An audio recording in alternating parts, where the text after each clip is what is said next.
Today, I am really excited to share with you a conversation that I had with Kimmy Scott from the Hormone Studio last week. Kimmy is a wealth of information. She is a clinical nutritionist and naturopath and has devoted her life to studying hormones and the effect on our body and our life when they're not in sync. She is the sciencey version. I'm the feelings version. She is the sciencey version and has this innate ability to break down complex topics and make them easy to understand, which means in turn we can figure out what we need to do when we understand what's going on, right? So today we're talking about cortisol, estrogen, and the thyroid and why they're all interlinked. Anything you need to know about working with Kimmy is in the description box. She works online, so is available to anyone all over the world, which is amazing. I hope you enjoy this conversation as much as I did. Let's have a listen. Welcome, Kimmy. I am absolutely delighted to have a conversation with you today. You are such a wealth of thyroid information, and I can't wait to get into this with you.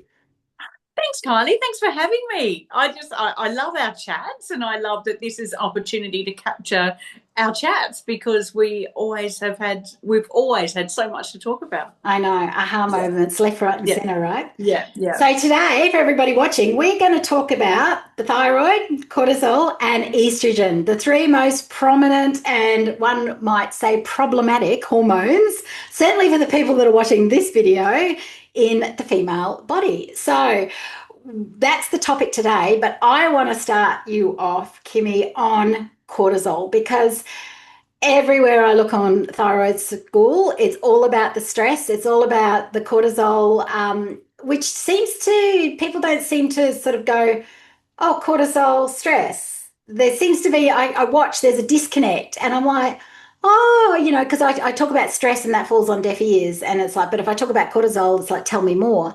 Yeah.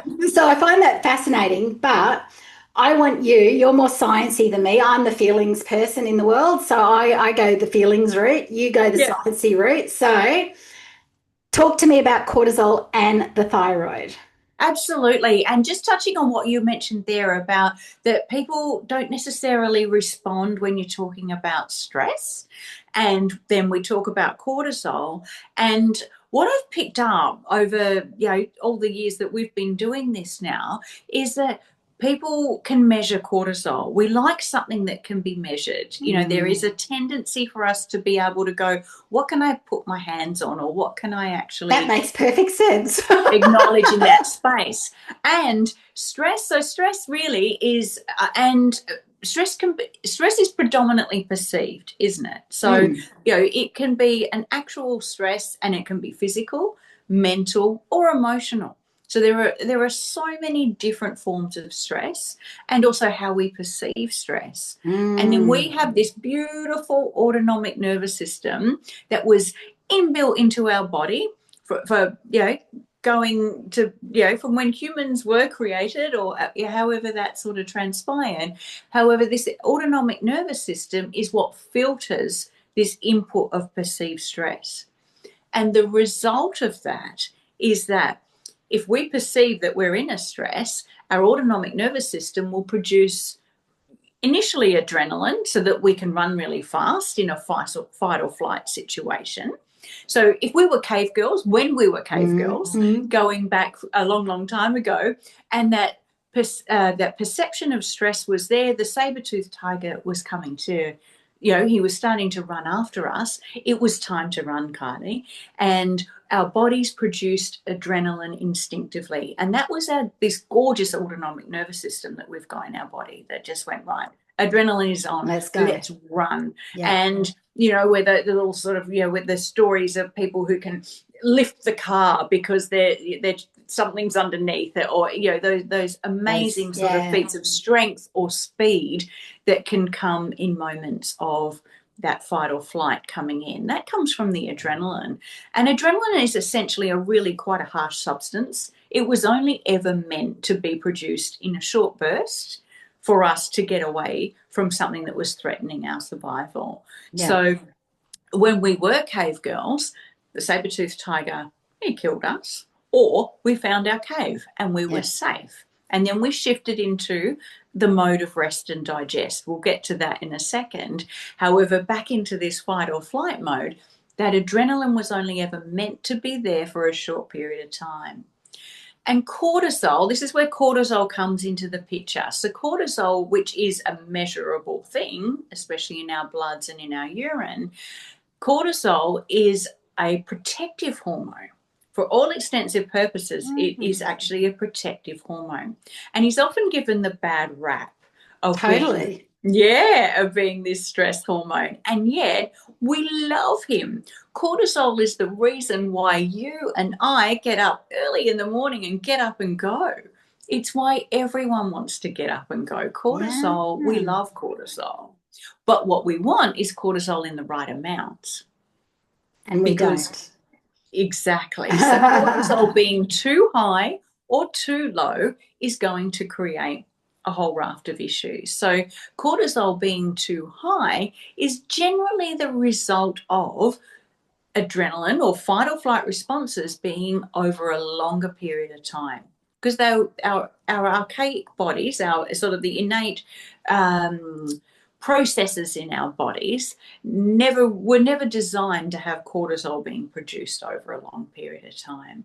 So if the body thinks it's in a fight or flight situation over long periods of time, hello 2025, where that applies to many of us beautiful humans, that cortisol is being produced over a long period of time in an elevated state, that has an ongoing impact on so many of the processes in the body, and the thyroid being the biggest one.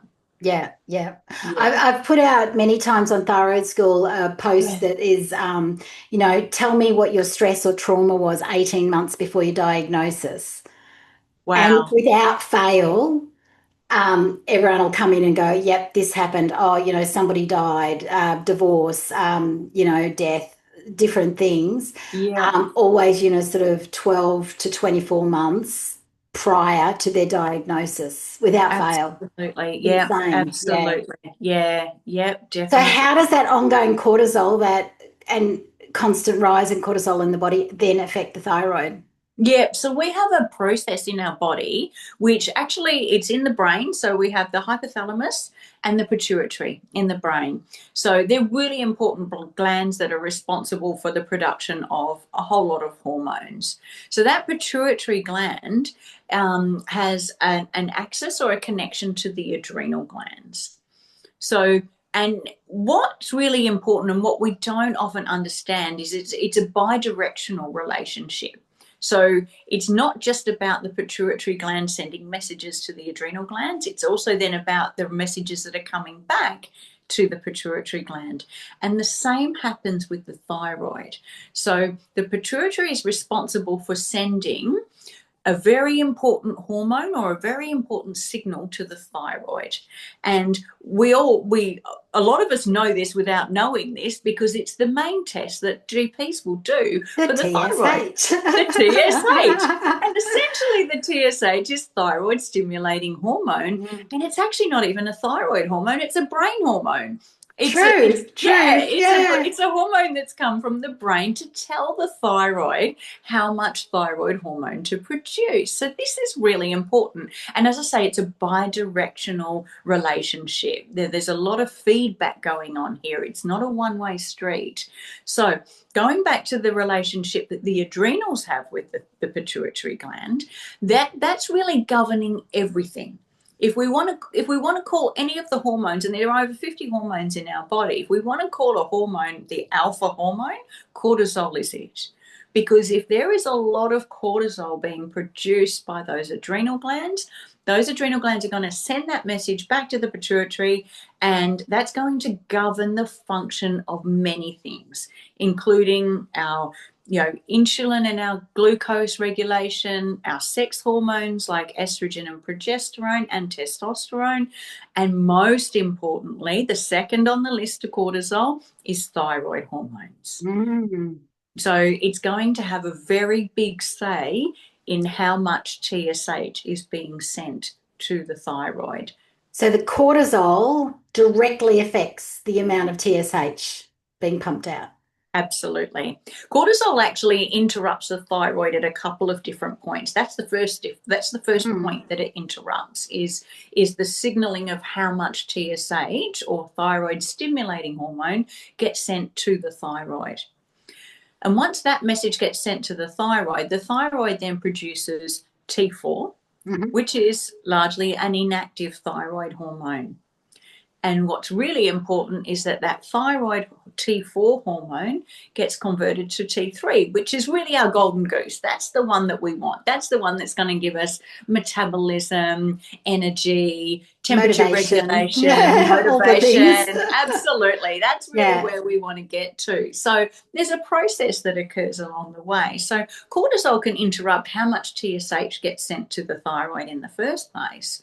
And cortisol can also interrupt how that T4, the inactive thyroid hormone, is actually converted to T3.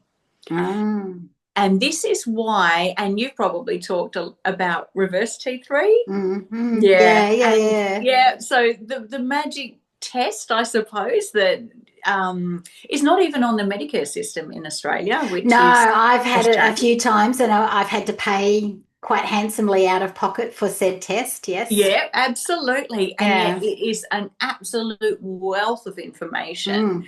because it is probably, for me, it is the second most significant marker of how stress is affecting any Yeah. particular Yeah. body. Yeah. Because if that reverse T3, so reverse T3 is the accumulation of inactive thyroid. So instead of that T4 converting to T3 and us enjoying the golden goose, that T4 inactive hormone has to go somewhere. It's gone to the reverse T3 bucket, which is Mm. inactive in and of itself, Yeah. and will give us what is really a subclinical or a functional version of hypothyroidism. Yeah. So it's giving us all the signs and symptoms of an irregular thyroid. And what's really interesting at this point is that the TSH could still show up as within normal ranges. Mm. Mm. Okay, so it doesn't actually have to require the TSH to be completely abnormal. The No. cortisol may still have affected the TSH. However, if the cortisol has had a bigger impact on the conversion of T4 to T3, then that TSH could still look normal within the general blood testing And ranges. that's why that test is so important to have, right? Exactly. It's important to have this whole story, isn't it? The Mm. TSH, the T4, the T3, they're all telling us a Yeah. story. And the reverse T3 is telling us a very big part of the story, because if there's a lot of cortisol being produced and that T4 isn't getting converted to T3, that bucket, how big that bucket has become of reverse T3, is a very strong indicator of the impact the stress is having on that particular human body. And it doesn't matter what stress that is. It could be a Mm. physical stress. It might Mental, have even come emotional. about from an operation, or a being unwell state, or a disease state. It Mm. can be from, yeah, an emotional, mental, Yeah. and yeah, it can come from a whole bunch of different sources. Mm. Do you Yeah. think cortisol, what was I going to ask you? Um, do you think some thyroid disease could just simply be cortisol out of control and nothing else at play? Because given in mind, like I think we learned that 90% of all thyroid disease is autoimmune disease. It's very Yeah. rare to have just primary Yeah. thyroid issues, right? Um, so how much do you think the cortisol plays into the being the root cause, perhaps, of issues? Absolutely. So I completely agree with that, because it's disrupting its potential to disrupt that TSH messaging, the potential then to disrupt the T4 conversion to T3. What's even greater is the impact that it has on the gut.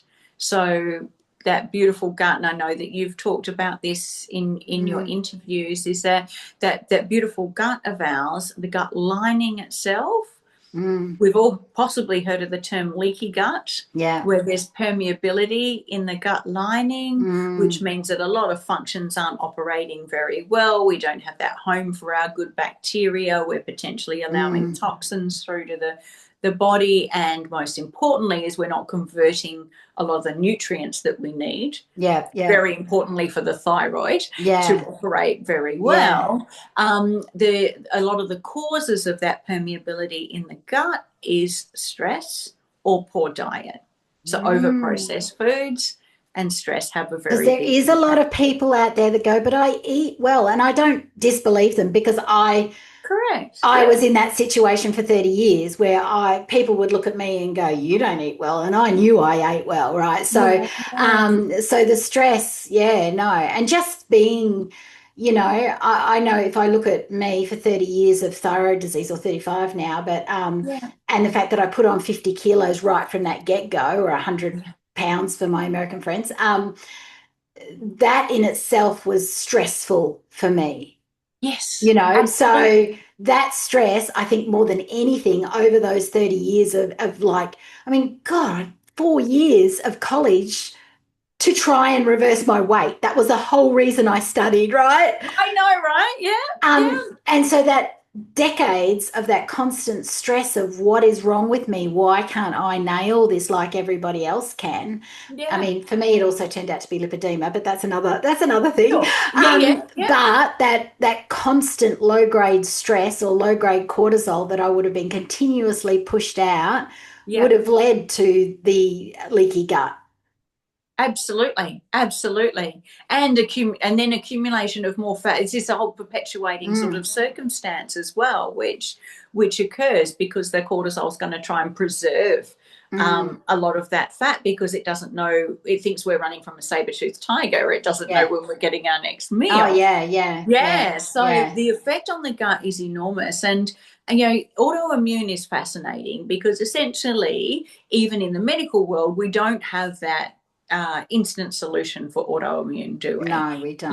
That's Yeah. where I love natural medicine. And my first port of call always in reducing antibodies in any Graves or Hashimoto's situation is to address the gut. Mm, And often when we do, it's that immune signaling, which is in the gut lining. It's a very intricate little system, but it's a yeah. very important system. It's almost like our first line of immune defense. Mm, And once we calm that down and it's no longer reacting to mm, absolutely everything going on in our environment and absolutely every molecule of food that's going into the gut, mm. then we will always well, I would actually have to say, yeah, always I see a reduction in the thyroid antibodies. Oh, that was actually the first thing I did in college was reverse my antibodies, and they've never come back.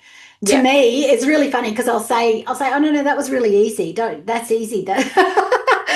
Because my struggle was the weight that came on. yeah, Whereas once I understood that my immune system just needed to be calmed down, yeah, and that to do that, I just removed the foods, the products, anything you put on or in you yes, was what was like causing the immune system to, arc up. Once I yeah, understood that, actually yeah, reversing the antibodies was actually quite simple. Not necessarily easy, but simple.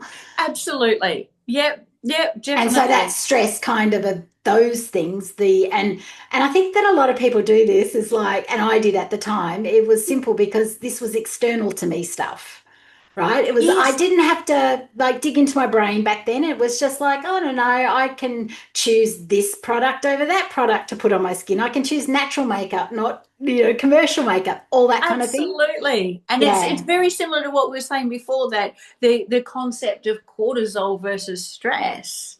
And it's like, okay, that cortisol is something that I can grab onto, isn't it? Mm. And where that stress may or may not be coming from is very much a different angle in terms of us being able to connect to, and Yeah. it requires different work, as you know. Yeah.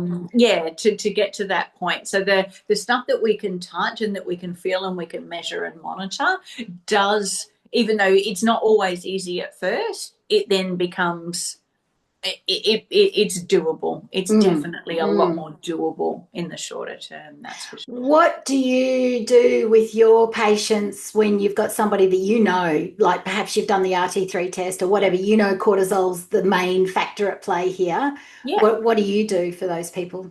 Absolutely. So I'm an enormous fan of advanced hormone testing. So beyond the bloods, I do urine testing, Hmm. which actually measures the cortisol in the circadian rhythm. So the 24-hour The 24-hour test. Yeah, diurnal. yeah.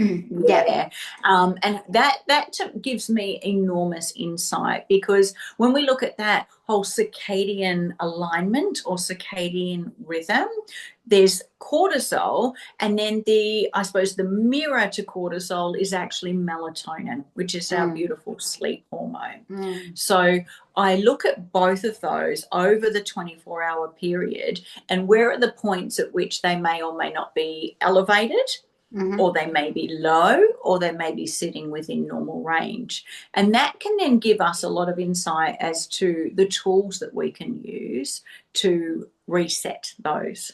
Yeah, yeah. And the beautiful thing about cortisol is that you can have an enormous effect on it in terms of habits that we're doing throughout the day, our form of movement, and when we actually utilize movement, and what we're eating and when we're eating.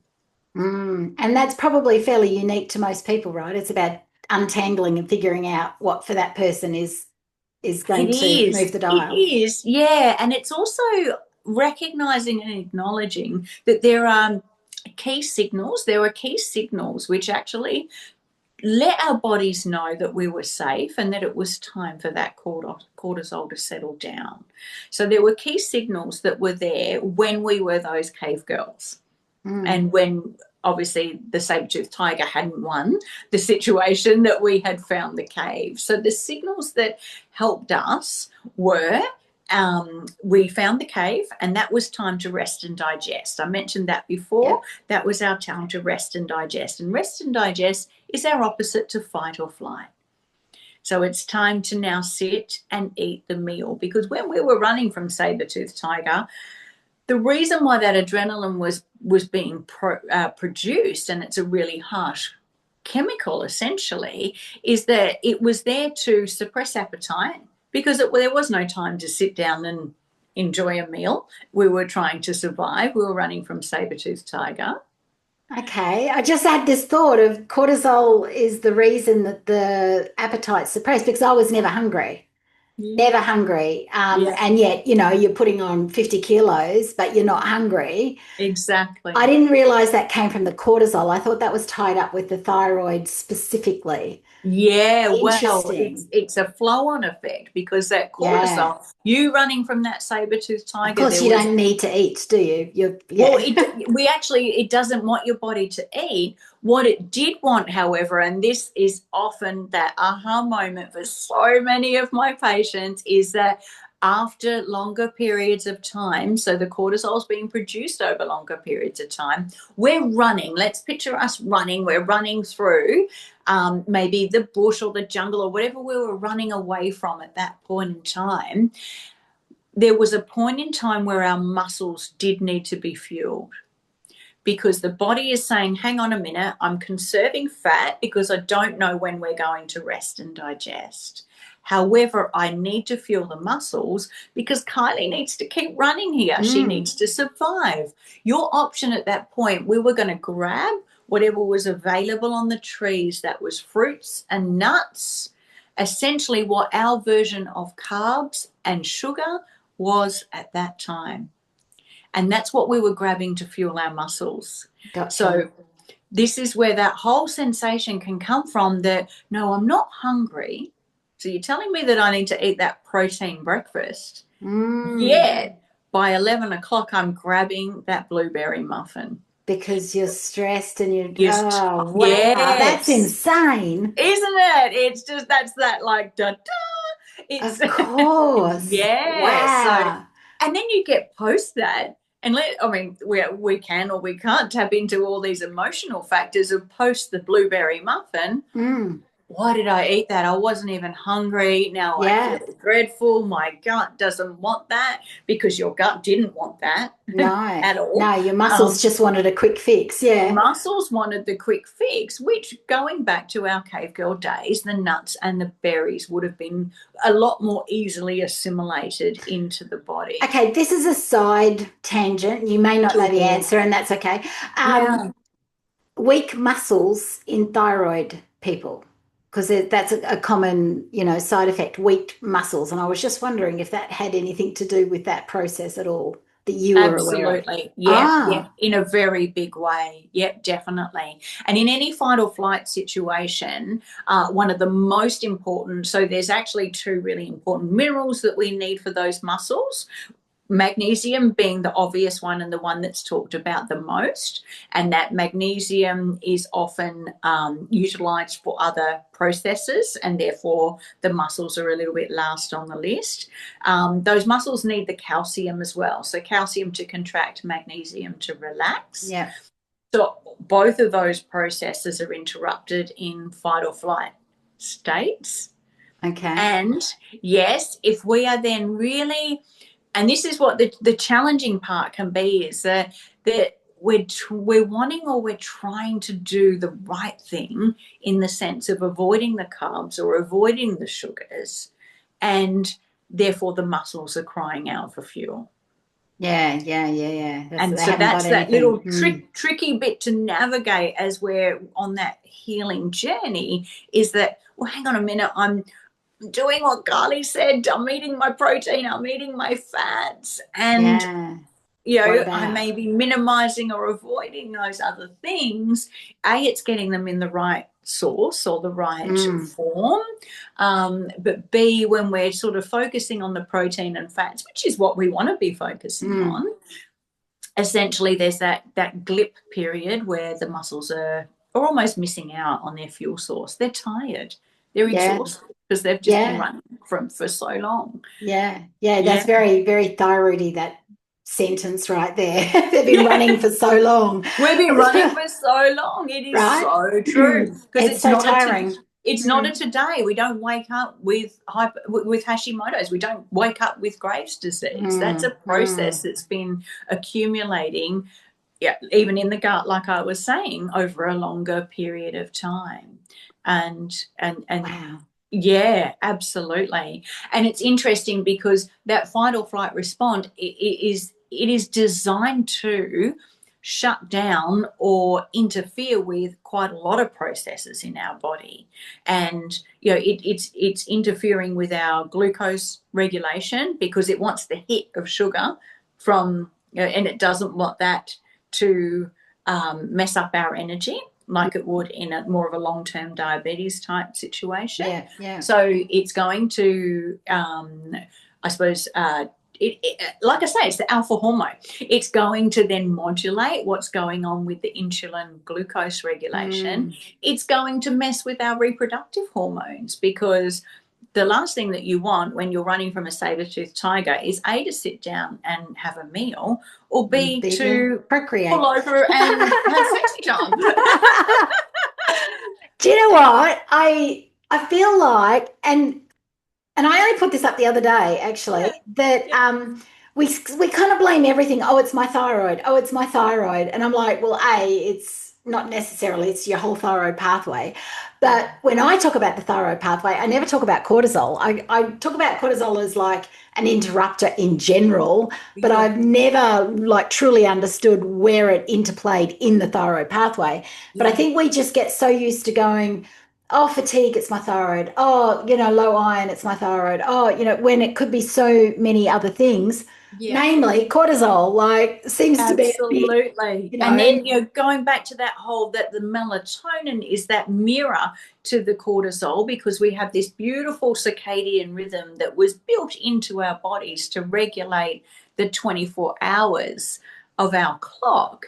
So like I was saying at the beginning, that cortisol is given the bad rap, and yet when we wake up in the morning, we actually want some cortisol. It's our get up and go. It's mm, it's hey, Kylie, I'm ready for the day. I'm ready. What can Yeah. we produce today? What can we do? And what can we Mm. enjoy? So we want a little bit of lift in cortisol as we get up in the morning, not too high. It will get a little bit higher at midday.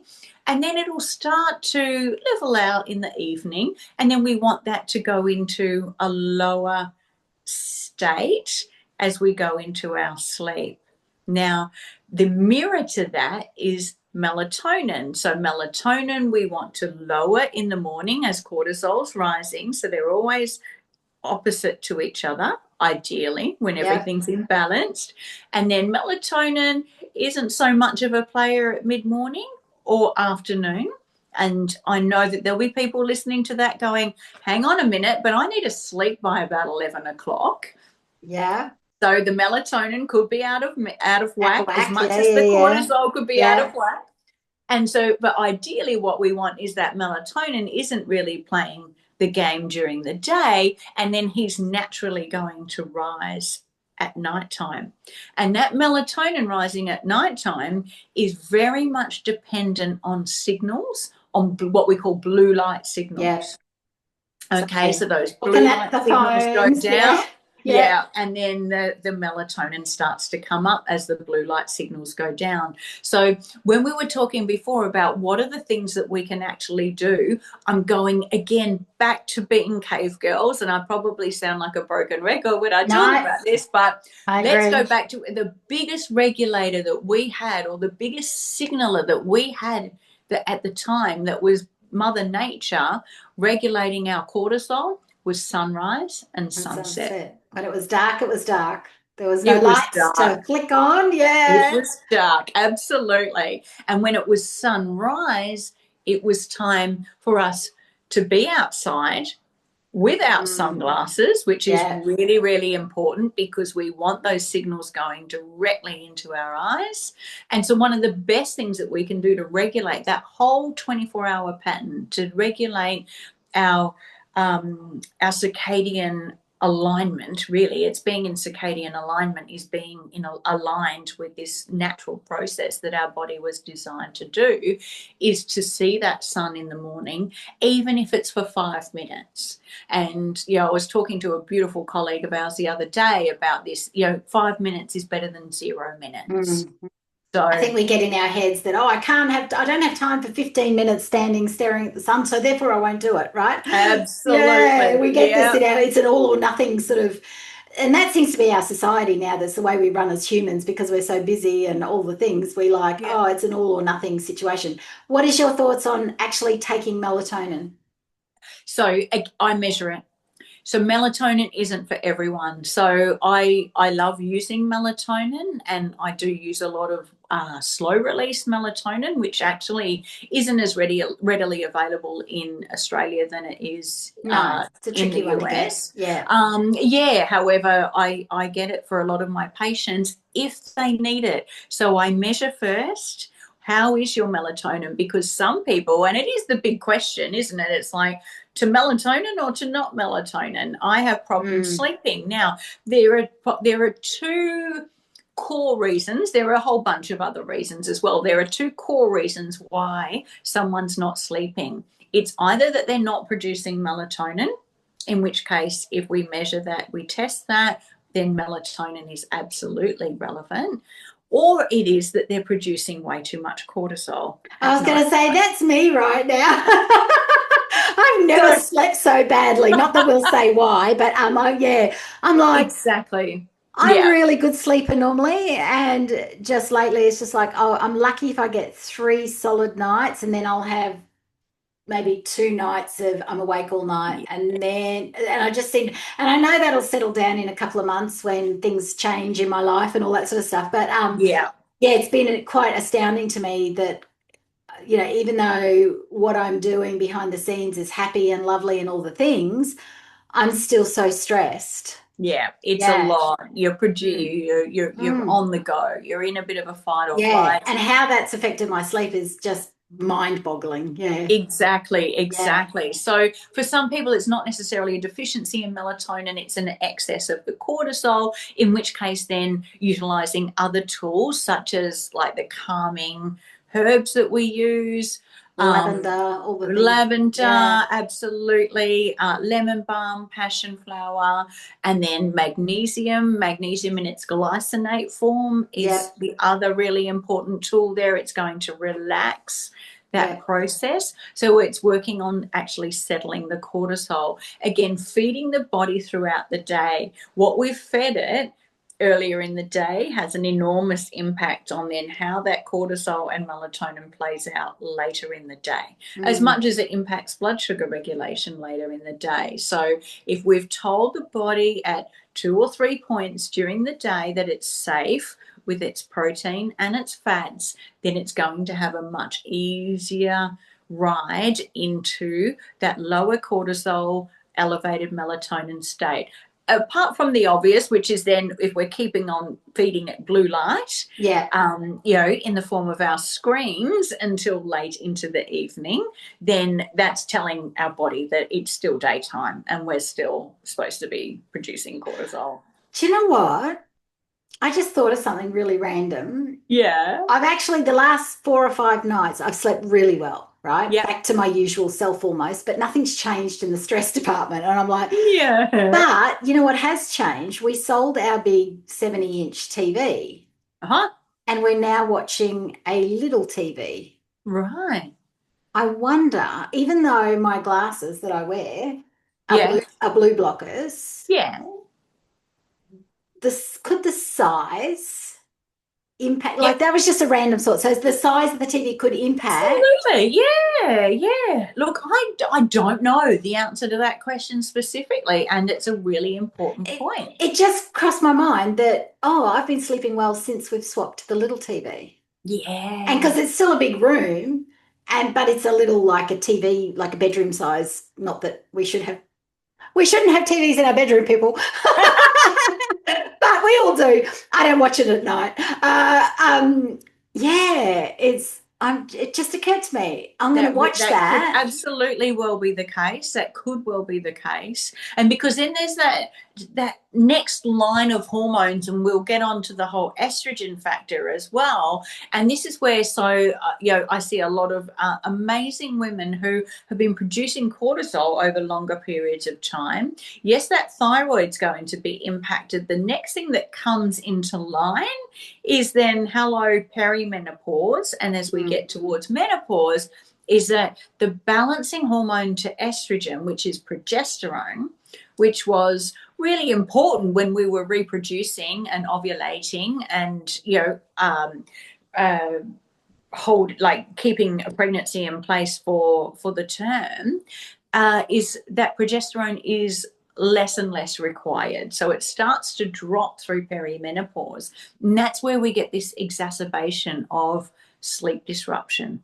oh, see, I'm way past all of those, so that's not my issue. That's not your issue. Absolutely. Okay. So that's Yeah. definitely not your issue. So, however, it can be for many Oh, others. And it's absolutely. like, I've been stressed for a long time.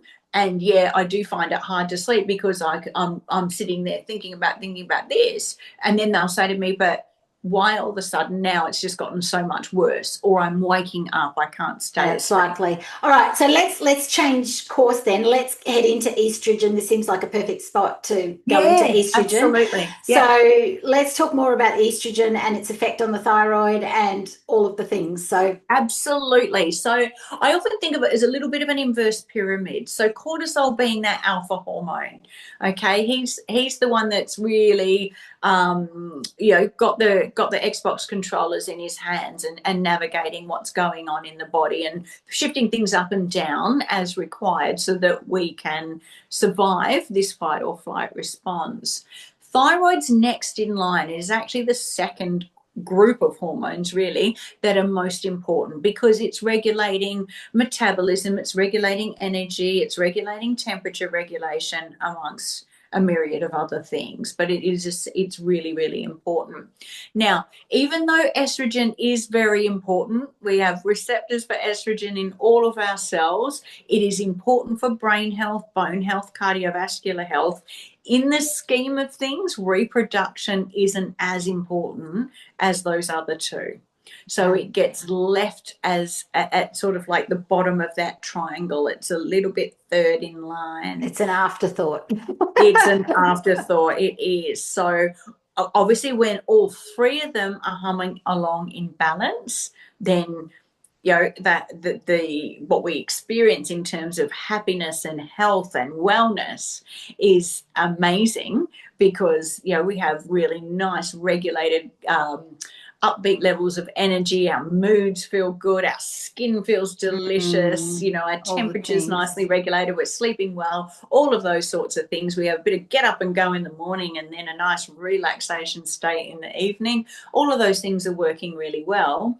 However, when estrogen is when all those two are out of balance, the cortisol and the thyroid, then estrogen is usually out of balance as well. And that can be in a low or a high state. It's just the regulation of that estrogen is left third on the list. It's not as important.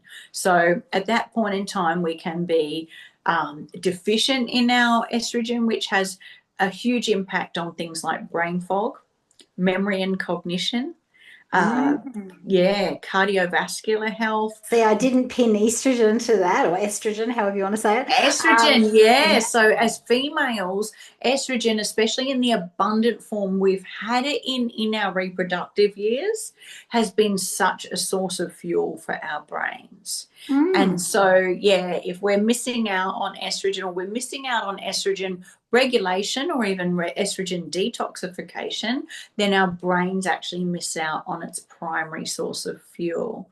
Now, Sorry, keep going. Yeah, that's okay, because one of the things that can really help with that is, and this is where your area of specialty comes into it, is the ketones. Because, so essentially what, for example, children and males are relying on predominantly for brain fuel is ketones. And however, and this is why our brains work differently as well, the female brain works differently, is that in those reproductive years we had all this estrogen. It became a really cool source of fuel for our brains. So fluctuations in that are definitely exacerbated in menopause as the estrogen heads towards lower levels. I have worked with menopausal thyroid women that have literally resolved their menopause symptoms within the week on a keto carnivore type diet. So exactly. Literally 5 days done. And that's often what we're not taught, because menopause is essentially it's a re-recording of our brain. It's actually not so much about the ovaries and the uterus. It's actually more about our brain than anything else. So our brain is being rewired into what is essentially this beautiful new phase of our life. I did not know that. That's amazing. It is. My understanding, though, also is the reason that we get the menopause symptoms is that we've got so much cortisol running that, as like you said before, is that it's the least of the problems. So to me, I've always just sort of, big pictured it and gone, oh, you got ongoing symptoms, hot flushes, can't sleep, all the things. Well, then look at your stress, look at your cortisol. That's always been like, to me, A plus B equals C. So that's kind of accurate. Absolutely. So where that's fitting into it. So in our reproductive years, we've got this abundance of estrogen and hopefully the progesterone to balance that out. If we didn't, then that's where things like heavy periods and painful periods and troubles with fertility and everything. Migraines, which I had all of that growing up. Exactly. That's in the reproductive years. As we head into perimenopause, we have this, while the whole recalibration of our brain is going on, what's actually happening is estrogen peaks. It goes right up to levels that are higher than were ever there in reproductive years. And then that starts to fluctuate. So it goes up and down, up and down. And it's the drop in estrogen that can actually often cause the brain fog and the memory glitches. And at the same time, progesterone is on this slow decline. So then if you think about it, if there are points at where estrogen is higher than it ever was and progesterone's on this slow decline, the difference between the two is bigger than it ever was before. So let's think about PMS as being, fluctuations in how we feel and our moods. We've now got PMS on steroids, hence the bigger Yeah. fluctuations in moods. We might have had a bit of a skin breakout or some headaches or some heavier bleeds, things like that. Often that was to do with the disparity between estrogen and progesterone in our reproductive years. That disparity is now bigger, and the symptoms or what we feel become bigger.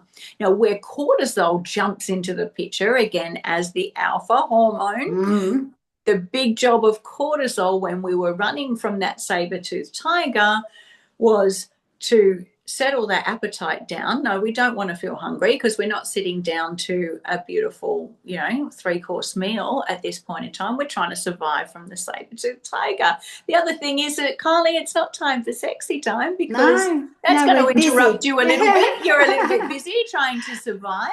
And also, we don't want to bring another human. It's just the whole sort of method of reproduction. We don't want to bring a baby into this dangerous situation. It's not safe. Okay. Then how cortisol affects that is it's going to start shutting down progesterone.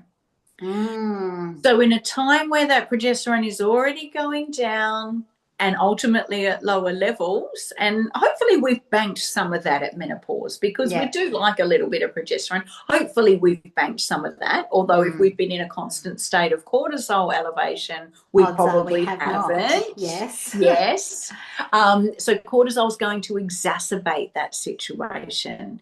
It's going to make the disparity between estrogen and progesterone greater, or even then post-menopause, any progesterone that we've got is just going to be largely ineffective because the cortisol is basically saying, well, it's not actually telling us not to procreate at that point in time because it's now got the message at that point in time, but it is interfering then how we're going to take up both the estrogen and any progesterone that we might have banked at that point in time. Okay.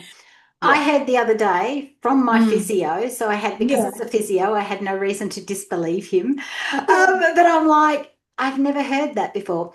He said menopause, the actual act of the physiological process of menopause happens over 48 hours. Exactly. No way. Yes. I'm like, literally what? It's literally 1 to 2 days. That's it. Because it's the symptoms that go on and on and on, but everybody just assumes that menopause is this lengthy thing. And so when he said to me, "Oh no, no, it only lasts," I'm like, "What are you talking about?" Because I didn't do it. I had a hysterectomy when I was 42, endometriosis and all the things. And because I've always been very and that was when I was studying. That was just after I finished studying that I had my hysterectomy. So I was pretty so I have never had any menopausal symptoms, nothing. So I kind of feel like I knew enough that I've skipped over all of that now. Yeah, for sure. I would think Absolutely. so. I'm 55 in February, so I would think if I was going to have something, it would have happened by now. Absolutely. Yep, definitely. Yep, definitely. So yeah, you're right, and he's right that menopause I is think a lot of people literally will be shocked to hear that because they'll just think, no, doesn't this go on for years? No, it's literally a 24 to 48-hour process that occurs 1 year after your last menstruation. Wow, I didn't know that either. Cool. Yeah, so anything before that 48 hours and it can be up to 10, even 15 years for some. I'm seeing longer periods of perimenopause, but essentially up to 10 years leading up to that is perimenopause. So if I had a hysterectomy, but I still had my ovaries, they took my fallopian tubes and everything else, but the ovaries stayed. So does that mean a year after that, because I stopped bleeding then, or no, it's when the ovaries would have? Have officially gone into retirement. Okay. Yeah. So when they officially go into retirement. So similar to you, I had a hysterectomy and I can still actually feel my cycle. My ovaries are still there. Can you? Although I don't have an actual bleed, I can still feel it's just little tiny little signals. I'm not overly symptomatic. That wouldn't be a good representation of what I'm doing. although we're all human and we're all real.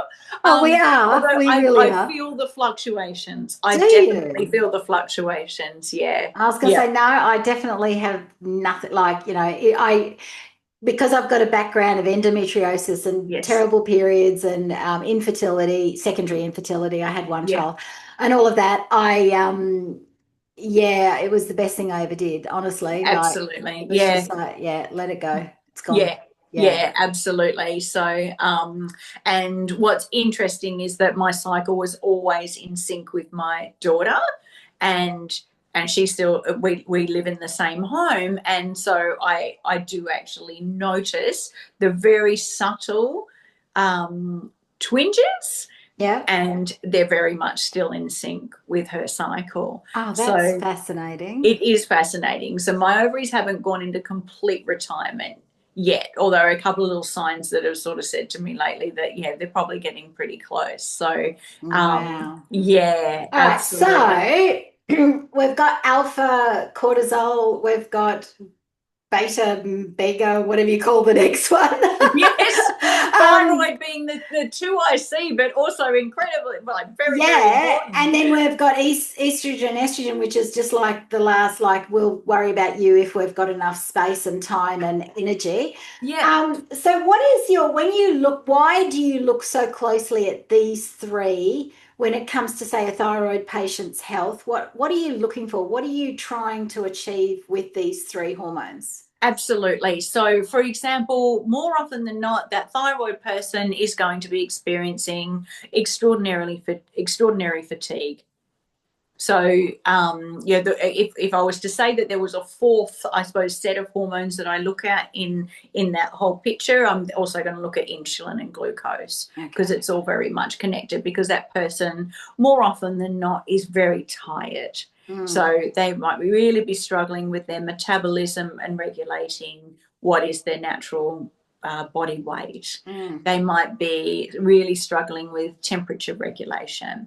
So looking at all three gives us a great insight as to what's actually where the problem has, I suppose, landed, because it's landed in a different way for different people. A little bit like I was saying before, there can be females that run on high cortisol for many, many years. They're running in essentially what's a fight or flight response for a lot of years. And it's not until the estrogen and the progesterone start to change that the sleep falls over, that things start to yeah. fall over. So it depends on where they're at in terms of their journey. But they're the three big things: the cortisol, thyroid, and estrogen, that have such a big impact on how we feel. Just mojo is probably the Mm, best way to describe it, because there's energy there, and there's mood that's involved in mojo, and just that yeah. general get up and go aspect of Yeah. life. Yeah. Estrogen supports that, healthy thyroid supports that, and healthy levels of cortisol support Mm. that. All of which are in short supply in the thyroid world. um, Exactly. so for people, like, there are so many people out there that are struggling with finances and getting Yep. doctors that will listen and Yep. understand and agree, or or will go down that road of actually testing things. Yep. What can you offer or suggest to people that are in this situation, that are like, they're hamstrung? Like, what do they do? Like, Yep. where's their starting point to Yeah. try and feel better? Absolutely. So, the three big things that were our innate regulators of cortisol, we touched on one before, was the sunrise and sunset. Yep. So, up in the morning and acknowledging the sunrise. Now, we love being efficient. We are all busy. There's lots of things to do. Efficiency is key. So, the best thing to incorporate with sunlight is actually a walk, because Mm, movement is the second thing that I would prescribe from okay. nature's medicine cabinet to Yep. actually help regulate cortisol. And movement's a really interesting one. So, acknowledging the sunrise and sunset is a foundation. It's a foundation to regulate both cortisol and melatonin. So, up in the morning, our eyes want to acknowledge the sunrise, and then in the evening, that blue light needs to be put away, and it's time And for I'm us to go hoping to anyone sleep. listening to this will Yeah. finally get that the blue light and the staring at the sunrise isn't some hippy dippy thing. It's like Yeah. we need to do this if we want to change things for free. Yes, it was pure cave person. You Yeah. know, my daughter actually, it's funny because she's learning how to drive at the moment, and we were driving the other night, and I it was remember that. Yeah. yeah. Cortisol City. Yeah. Speaking of cortisol, I used to say, so can I just sit in the back, honey? My husband, you sit in the front and I'll sit in the back and we'll keep moving at the front. I But anyway, know. yes, sorry, So keep we were going. driving home, and it was one of her first opportunities to do some night driving. Oh, yep. So we're driving along South Street here, and the lights are on, and she was like, "Mum, what did we do before fire? What did we do before any?" And I said, "It was dark, baby. We went to sleep." And she said, "Yeah, right." Like, because she loves her sleep. She loves her whole sleep routine. And Yeah. going to sleep at a Wow. certain time is really important for her. So she said, "Yeah." She said, like, she's got friends who stay up and stay on the screens and everything like that. And she said they're always complaining about bad sleep. I said, "Yeah, well, even before fire, there was no light, was there? That was it. Mm. It was time to go to sleep." So it's one of the just the most innate responses in our body to regulate cortisol and melatonin It naturally. is. And I think Yeah, so many people, I have to get Jess on and pick her brains about it and try and get people to yeah, understand the importance or fall in love with the idea, because it's not until like you fall in love with the idea that you actually even remember to go out and do that first thing in the morning, or as you say, exactly. pin it to Yeah, something else like a walk. But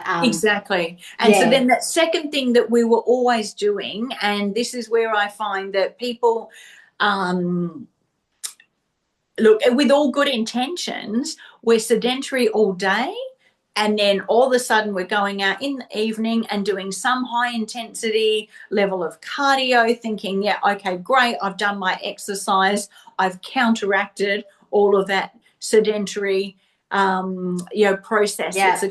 gone on during the day. And that's actually not how it works. So breaking up that sedentary process into 45-minute or 1 hour chunks would be ideal. So having a Mm. small amount of movement would actually then negate, and they've actually done research on this, so they've actually done trials on this, that getting up after 45 minutes to an hour and even just 3 minutes of movement actually helps to negate the stress that's I'm gone on. terrible at that. Luckily, my husband, Exactly. Yeah. he's like, get up, you've been there too long. And I'm like, but I'm just like, no. he's, Yeah, he's really absolutely. quite stubborn about that with me, which thank goodness he is, I because know. And, it's so like, easy to sit here for hours. Yeah. absolutely. And for all the wonders that technology has brought us, and then the challenges that technology has brought us, there are also little devices that can actually turn your screen green for a minute. You can't actually do anything. It's in, Oh, like,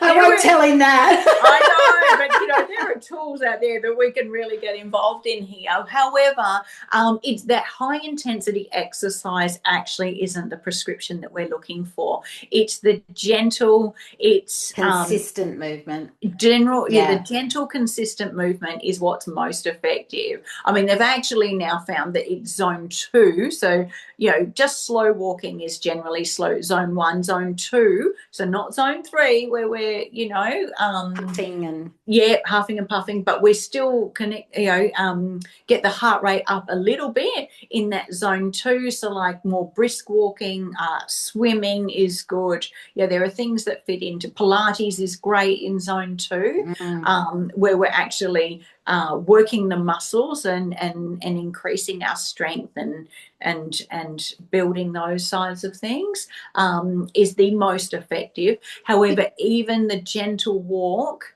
in the morning in sunlight, so that's where we're being effective, because we've brought movement into it now, which was also what we did when we were cave girls. We did a mm-hmm. lot of movement, we did a lot of Ah, incidental movement. I have got a post that goes up quite regularly to remind people, and it's our genome was wired for 18,000 to 22,000 steps a day. Now that came from like a metagenics conference or Yeah, somewhere yeah, like that. yeah, And I yeah. remember going, like, we're all aiming for 10,000 steps. This is Yeah, not even halfway. we're not even Like, halfway.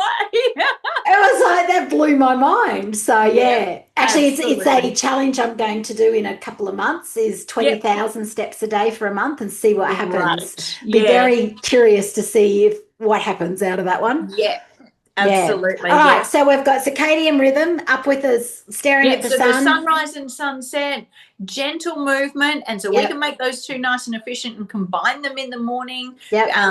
Constant movement, so that incidental movement, exactly like you're talking about. So aiming for those steps, which then means that we actually get that from doing a multitude of Yeah. things throughout the day, is amazing. So that one's free, and that one's just in us. Obviously, that has a whole raft of other benefits in terms of mobility and Yeah. strength and balance and everything like that as we're aging. And then the third is actually when and what we're eating. So going back to that whole situation of being in rest and digest mode, that's where Mm. we're counterbalancing the fight or flight mode. So Yeah. rest and digest, we found the cave. Our adrenals, those beautiful little glands that are producing these stress hormones, they instantly knew. Oh, There's it's actually weakening it. Brett pops in there as well because Yeah. I hadn't included that one. But when we're now instinctively like, right, everything is okay, we are safe. Now, Yeah. what occurred simultaneously at that point in time was that we did get hungry. We actually were starving at that point because we've been Mm. on the run or we've been on the go for a period of time. And well, going back then, and we won't get into sort of, roles at this Yeah. point in time, but it would have been the caveman Yeah. that was brought in a slain animal. Yeah. A And it beast. was Yeah. a very healthy portion of protein and fats. Yeah. So our body knows instinctively when we feed it protein and fats that everything is safe. Safe. Mm. So one of the simplest things we can do is in the morning. So if someone is running on high cortisol, and this is another do I or don't I, because it all sounds very good. Do I intermittent fast or don't I? Oh, mm. I'm well against that for Yeah, so especially if someone's running on high yeah, cortisol, yeah. because if you're waking up with high cortisol and your body just goes straight into fight or flight first thing in the morning, the Mm. quickest thing you can do to exacerbate that is actually not eat. Put Yeah. yourself in starvation mode because it's almost reinforcing that Mm. situation of, Yeah. yeah, you are still running from that saber-toothed tiger, so keep pushing that cortisol Yeah. up. So Yeah. telling your body that it's safe first thing in the morning or earlier in the day at least, with a very decent serve of protein and fats, is one of the best ways that we can say, you know what, Kylie, you're safe. You're safe. Everything's okay. And what a And great way to I'm not start the against, day, right? To tell yes. yourself, tell your body you're safe. And what do a lot of people do first thing in the day? Coffee. No, So I'm not against coffee, me but I neither. always say, hey, have it after the protein. Oh, always. I learned that Yeah. a few years ago. I think I must have been digging into keto, whatever it was I was digging into at the time. Yeah.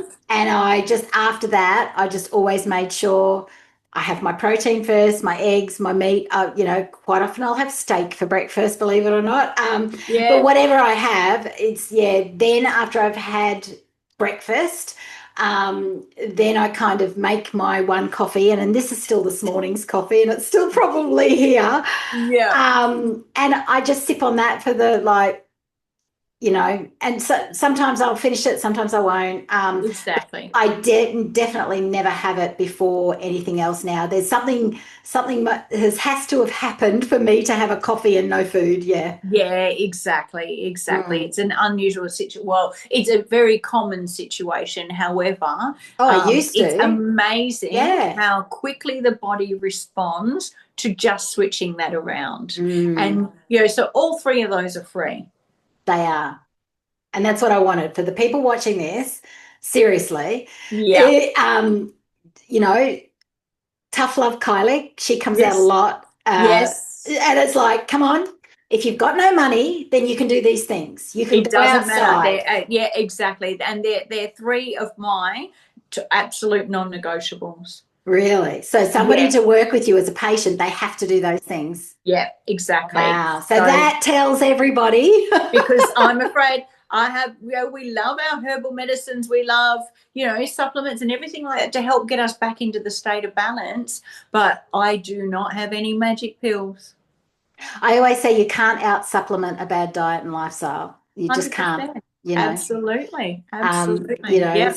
It's They were like, the three things that our body was designed to do. in And fact, our I body said knows how to respond. recently, that's right. And I said recently, somewhere, that if you're paying a fortune for omega-3s, but you're still using seed oils, you're wasting your money on the, like, because they just like, what's the point? What is the point? So, Omega-3s aren't cheap. no, they're not. And that's the No, point, because there's a lot of people out there that can't afford things. So I'm very much always cognizant and looking for what can we do that's free. And generally, it's always something that's like, what did our great, great, great, great grandparents do? It's always along those lines, always. absolutely. With, Absolutely. with the rise of the industrial world and the 1950s and the processed foods and the TV dinners and all that, well, yes, we've, come such a long way in the technology and all that sort of thing. It's just, we're not getting healthier. No, definitely not. Absolutely not. And yeah, the whole processed food situation, I mean, just removing processed foods alone is Oh, profound. Like the impact yeah. that it can have on the human body is profound. Yeah. And they're such simple little things, not Yeah. easy to do if you're addicted to processed foods because they're designed to be addictive. So There are people getting don't, paid a lot of money to make oh, them addictive and to that's make them right. feel So good. if you're addicted, own it, don't stress about Yeah. it. Many Yeah. people are, right? So Yeah. that's not, I don't, I tell people not to judge themselves over that because, oh my No. God, there's people that's paid a lot of money to design them that way. So They're really palatable. yeah. Absolutely. So, Yeah, definitely. but there are things that we can do, not easy, but simple things that we can do. Yeah. Pick one. Pick Yeah. one.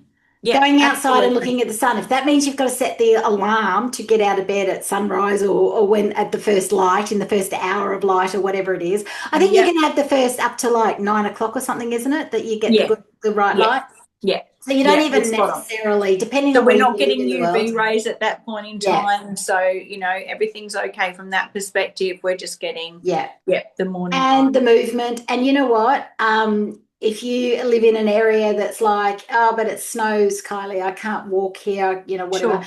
I walked around the house after I had my double knee replacement in 2020. Yeah. That's how I got my steps. I walked around the house. I had Yeah. a loop around the house that I did every day. Yeah. So there are ways around everything. You've just got to Yeah. get past that, oh, but, Yeah. Absolutely. and go and Absolutely. be tough Yeah. with yourself and go, right, no, I'm worth figuring this out. I'm worth the bit of extra effort. I'm worth the discomfort of Yes. building a new neural pathway to, Yeah. oh, I do this now. Oh, this is Yeah. what I do now, right? Yeah. Because that's Absolutely. uncomfortable.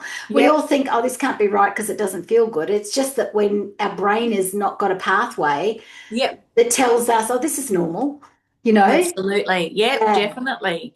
And it's what's all of the benefits of, the cortisol, thyroid, estrogen pyramid working together and in sync is such a beautiful outcome. But when it's not, okay, of course there's that interruption in the metabolism, energy, temperature dysregulation, but our skin is dry and shriveling up, our hair is falling out, our Mm, joints are sore, there's all the sore things. joints, all of these Mm, other things. So how much pain would we are we willing to yeah. experience? Our brain fog, our memory, our Yeah. headaches. How How much crappy pain are does we life willing? have to be before you Yeah, go, right, you know what? I've got nothing to lose. These are three absolutely. free things that I can do. Yes. Or we can spend a whole bunch of money on skin treatments and hair treatments and everything like that. And I'm not saying that they're a bad thing and they're No, a but if part you of what don't might have be. If you these haven't done this free first, foundational things in place, what's the point? Like, you're Yeah. wasting your money. Or So maybe it's you like, don't need to. Maybe, you know, your body's just going to calibrate itself and your beautiful hormones are going to be I in, know. you know, enough abundance so that that's not Mm. required. So, Kimmy Scott, you speak straight to my heart, my love. oh, Kylie, I'm I going to love call it. it there because we could talk forever. Absolute Um, forever. and we will talk again. I promise you that. We shall do this again. Yay. Thank you And so much for having oh, me. no, thank you. I hope people have gotten a sense of it's not just one thing. It's like Sure. it's like an ecosystem. So that's awesome. And any of you watching, if you have further questions for a further talk with Kimmy, please let us know in the comments below. I will pull her on again and we will have another conversation. There will That'd be great. also be links to Kimmy's website and how you can work with her if you wish to do that down in the description box. And I think that's it. Oh, yay. Thank you so much, my Thank gorgeous. you. And we will see you soon. Absolutely. See you, darling. Bye. Bye.